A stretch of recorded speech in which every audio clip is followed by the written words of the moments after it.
Greetings, ladies and gents, and welcome to this daily science fiction extravaganza, commonly known as Tales from Outer Space. Taken from the subreddit HFY. All the relevant links will be down below. And, as always, I hope that you enjoy. And if you do, please consider supporting the channel. On to the science fiction. Story number 1. How to Die, written by RegalLegalEagle. I looked around my apartment once more and patted my pockets, even though I knew I already had everything. I could never break the habit. The little colorful Christmas lights that I had strung in the window provided a nice contrast to the otherwise dreary nature of my home. Of course, they weren't much. Just little strings of multicolored LEDs. I'd had a kid down the street make some for me in exchange for a real honest-to-God burger. Though, don't ask me what the meat was because I have no idea. Tasted mostly like cow though, I think. From what I remember at least. As the lights flickered a bit, I could hear the muffled rain outside, the streaks of water illuminated by a gold light from the light post outside. I needed to go. Even though I hadn't looked for hours, I checked the stove to make sure that it was off and then walked by my table on the way to the door, giving my cat a drive-by head rub as I passed. He meowed a little and tried to pretend like he was starving despite the fact that I'd fed him a little while ago. I paused and scratched his chin for a moment before pulling away. Cindy, across the street, had a copy of my key, just in case. Before I stepped out of the prefab, I'd pulled the hood up on my jacket, stepped out into the light rain before turning around and locking the door behind me. On days like this, I couldn't help but wonder, was I going to be coming back? I could never say yes with certainty. All I could say was maybe. If I was in a good mood, I'd say hopefully. But today, all I could muster was a I don't know. I began to walk towards the market then. In the rain, even the light and one of the people had their hoods up and the umbrellas out as they moved. What few people were out at this hour at least. No idle chatter, no casual stroll. They were heading somewhere. Some carried groceries, some carried parcels, most carried nothing. The rain provided a measure of quiet despite the decent flow of people walking through the area. No one was talking. And our movement was muffled by the falling rain, though the lights still flickered around us. Christmas lights, shop signs, and ads such as there could be any. Even in these difficult times, we always seemed to make things as flashy as we could. Once I reached the edge of the market, I paused to take it in. There was a human sector mixed in with the other refugees out here. The signs were just as flashy, but now they were all in a manner of a language that I didn't understand, including the Japanese and Chinese ones.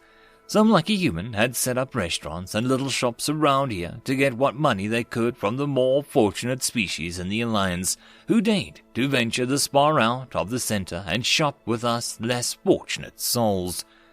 Most of us, however, scraped by vast scrap fields up to the south, or on one of the agri-barges out in the bay.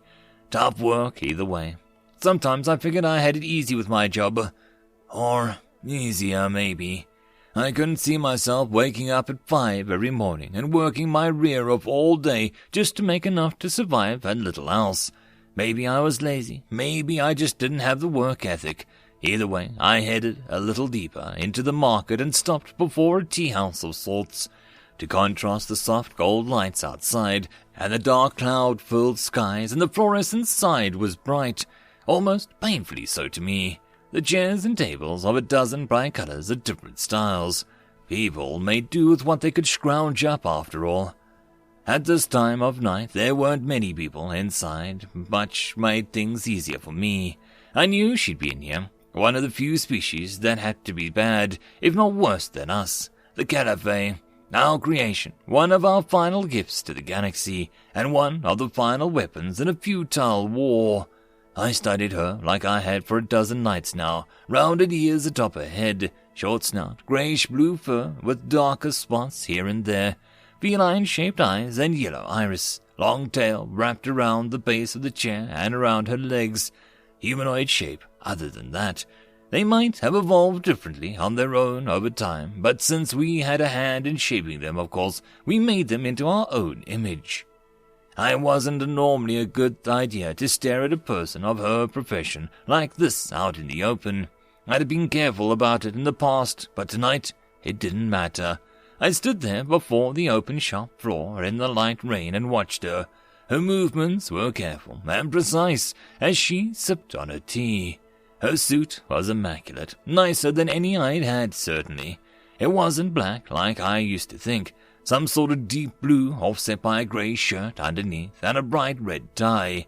I couldn't figure the type first. Why wear a noose around your neck, especially in our line of work? But it seemed a part of her thing. She certainly had a sense of style. When she finally looked at me, I locked eyes with her and waited to see if there was any sort of reaction. When she casually tilted her head and then took another sip of her tea, I realized that maybe I hadn't been as careful as I thought. She knew me as I knew her. She then inclined her head gently to the seat across from her, and I stepped in out of the rain, squinting a bit as I stepped into the bright light of the little tea house. As I approached, I could see her sword carefully leaning against the side of the table, but she pulled it onto her lap then, keeping it closer still. When I'd first heard she used a sword, I'd laughed and figured that she was likely just arrogant or overconfident then. But when I'd seen her work, I had changed my mind. I still thought there was a bit much, obviously, as she cared more about style than I did.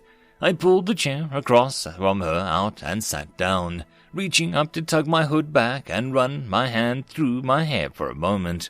We sat staring at each other across the little table for a full minute of silence before she finally spoke. "Tea?" she asked, and motioned to the other teacup on the table, so she really had expected me. Could be good, could be bad. "No thanks, never really acquired the taste for green tea," I replied, keeping my hands in my pockets. After a moment I realized I was rude and pulled them out, setting them on the table. It was a gesture, and she saw that her other hand came off a blade over her lap and made it clear that she understood.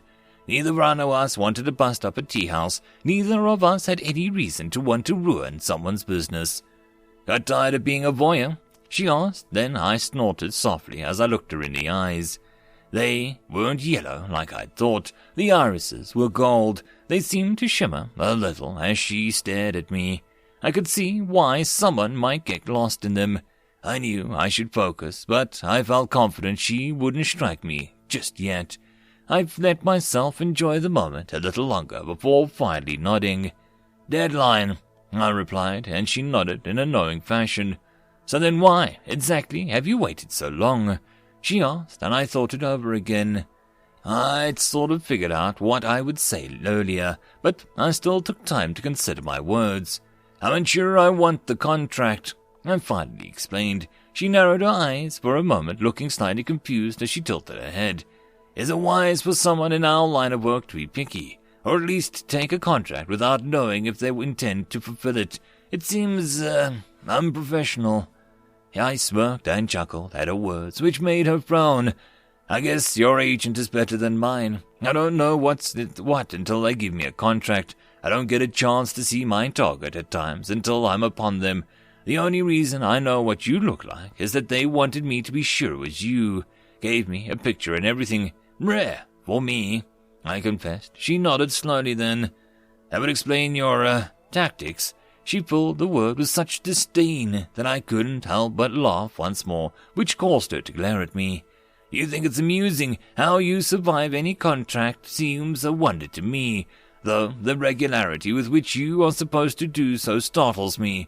I'm not inclined to understand people, but with you, it is almost like your reputation warrants me to overestimate." I shrugged. Seemed like she'd followed me a few times, and I hadn't noticed. Better than I thought. Or maybe I was worse than I figured. Either way, it didn't matter. I'm good at improvising. It's a human thing. We're known for it. "Why is it that all you think are so special in that regard?" she asked then, eyes narrowing a little as she seemed curious. All my own professional traits I learned from one of your kind, a human. She was meticulous and precise, good traits for anyone. Then, on improvisation side, you act like you're the only one who has managed it. I thought it over and scratched my chin idly as I did. I don't know, I suppose, because we do it more than most. Yes, we can be very meticulous and precise and careful, and all of that. But we're also prone to toss caution to the wind and just go for it. I suppose we're known more for what we're exceptional at, or what makes us stand out compared to the others. I shrugged at the end of that and continued. I don't think I'm going to try and fulfill the contract. I confessed then, which made her frown. It's unprofessional, she chided. I don't really care. I opened my mouth to say more, to explain how this would be a job to me, how I didn't really enjoy the main aspect of it, how I used it to my advantage anyway, but then I just took a deep breath and shrugged. Doesn't feel right. Doesn't feel right, she echoed then as she arched a brow. I keep balance around here, I said then, and the way I see it you do too. Neither one of us takes this personally, I assume. I ventured, and she nodded. We're both professionals, even if you're more professional than me. I smirked as she glared a bit and then continued. So we both keep balance, in a way. Someone gets too big, too strong, or too dangerous, and that means someone will want one of us to even the odds. Lord knows the cops won't, not this far out, and humans don't really have their own organizations, yet, to help with these odds. So I figure if I get paid to kill aliens to keep the peace and I keep the human sector a bit safer, then so be it. Xenos, she corrected, and I shrugged. I knew the argument over the word choice. Not our planet, blah, blah, blah, blah. She knew what I meant. It also doesn't make sense to me, I went on. Who orders a hit on a hitter? A professional, at least. It's not like anyone should have a grudge against you, right? You've never been a passionate one, have you? I trailed off as she frowned and then realized what I was getting at and she shook her head. No passion killing. Professional only, never anything personal. I thought about it for a moment. The person who trained you, she's not still around. No grudge against what you took her. I asked it and it turned into a smirk. The expression didn't quite fit on her face due to her snout, but they'd learned quite a bit of facial quirks from us, and so it was stuck with it. Can't assassinate cancer, she informed me, and I nodded. Guess that makes sense. If anything, I'd figured it would go the other way, that someone might order a hit on me, I confessed, which made her a frown. Why? You're a professional as well. As she said that, I just smiled and showed a little deeper. Right? I mentioned that I keep balance. I figure if the various gangs and organizations around here are fairly close in power, then no one will try anything open and stupid, like a turf war, which could get a lot of humans killed, not to mention the other Xenos. I caught myself. So, if someone like me, who's very distinct, shows up and clears the place out, what are people to think? I mean, if one faction gets too strong, the others would chip in and hire me and then turn on each other, since they don't have a common enemy anymore. She snorted at that. A common enemy. She let the phrase hang there for a moment, and I nodded. The autocracy. Surely a common enemy to all others out there. And yet, when they'd struck at us, we'd found help so hard to find. Fear hit them harder than we thought. That's when humans discovered their rather unique ability amongst the other sentient species. It was why the autocracy invaded before we could get too strong. It wasn't until the end that the alliance finally formed, emboldened by our success such as it was in the war.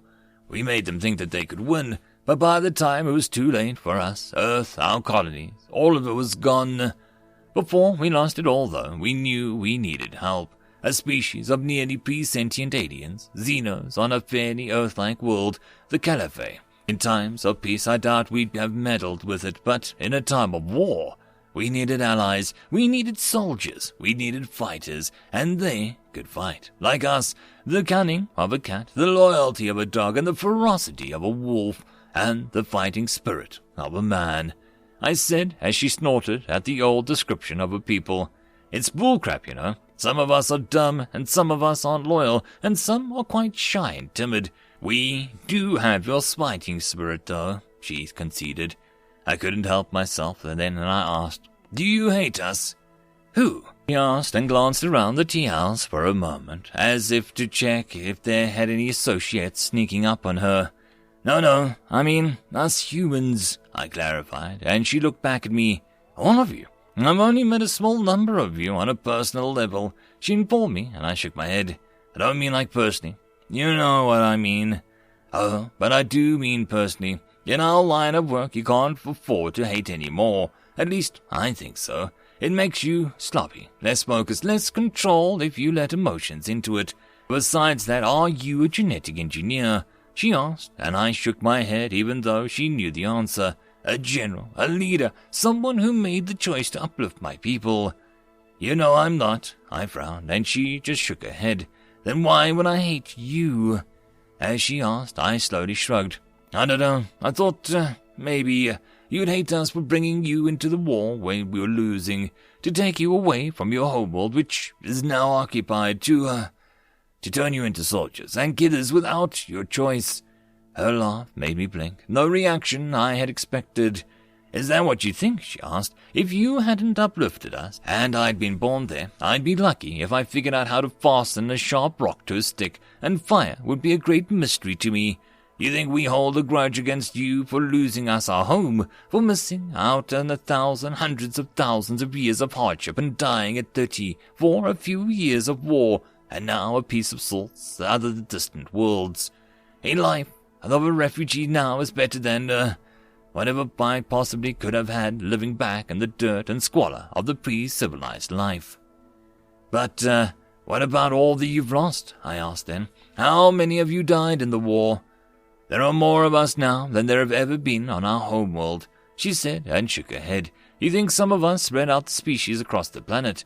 We had spread across the continent and a half. 2, if I'm feeling generous. We were in tribes that fought constantly over hunting grounds and groves of trees that could bear fruit. We didn't even know how to farm. When we were bred and trained, we wanted to fight. You know, they gave us a choice, right? I shook my head.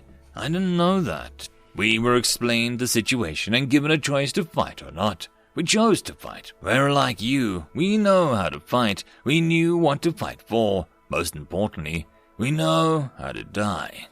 I nodded and slowly let out a breath. We know how to die. A very human phrase. It doesn't translate well to other species. It's a human thing. Well, human and Sci-Fi. I'm still not sure how much of this with them was how much of this was us. It's hard to concept for even us, I admitted. Of course, out of all the species there are, we're the only two who seem to have really luck in mastering it at all. She nodded before we sat there in quiet once again. She slowly slipped a tea, and I simply took the time to think. So, do you not wish to try and fulfill this contract because the debt you feel for me? Guilt? She asked, and I shook my head. It might be why I hesitated to start and watched you, but I'm glad I did. Because now I know I don't want to, I explained. Just because we know how to die doesn't mean that we should seek it out. She nodded at that. It's why I don't take contracts on other professionals. There's no sense to it. I thought that over and tilted my head. Were you offered a contract on me? I asked, and she thought it over. I might have been. I've never even seen this picture. I said, no professionals. That made me frown. Wait, if you were even approached with a contract for a professional in these areas, and I was given you, someone wants us to kill each other. Her free hand moved to her sword, and my hands moved back into my jacket pockets as I began to look around. Just outside the awning of the little tea house, I could see a figure in the rain. I'd been so focused on her that I ignored my surroundings. We both stood then, as they moved on either side of the open structure. A few of the other patrons quickly scurried away, and I saw the old woman who'd been the cash register duck into the kitchen. While I had hopes, I informed my superiors the idea wouldn't work. I examined the speaker, a Gren rock crusher. For a species with rock crusher in their name, they certainly looked the part. Over 2 meters tall, hands bigger than my head. I examined the other who were with him, a Kalshan, a Tribunal, and a few Nurlik. No humans, no Sci-Fi. Most of us who could fight were elsewhere, being of use to the Alliance somewhere. The war had taken a toll on those of us who could fight. Most of the refugees were those who'd been too old, too young, and too sick to fight. There were a couple exceptions, like me and my new friend here. I'm sure in time we'd form our own gangs and organizations to fill the void. We were great at fighting after all. But until then, rather ironically, we gave the other refugee species our own common enemy. I figured it was only a matter of time before they ganged up on us, realizing the threat that we might soon be to them. While trying to make a common enemy out of the autocracy of our poor and weak had become the common enemy for the criminals of our new home. The irony was not lost to me. So you wanted us to kill each other? I asked. That was the plan, the Gren replied. He had a slight accent, but a nice one. He sounded fairly eloquent for someone so large and hulking. The two of you have been busy around here. You've done some good work, for us and for others. But now that we're forming a larger concern, we need to make sure that there's no one around to challenge it. And seeing as we're not inclined to allow Human and Caliphate into our organization, the two of you posed a problem. Posed? She asked next to me, noticing the past tense. We've dealt with the killers before. You're good, but you're no different. We're outnumber you, the Gren mentioned, and that was the key I knew. They didn't have us quite surrounded. That's typically how the aliens fought. Give the enemy a way to escape, and they'll take it when they fight goes south. But he didn't understand us. What made us so dangerous? So I'd figured I'd enlighten him. You think we'll just run off and leave our people behind?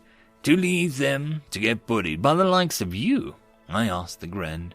Ah, there it is. The Human, of course, has to make things difficult. We'll beat you if you like, kill you if you have to. After all, you and your pet there have to know how to die, don't you?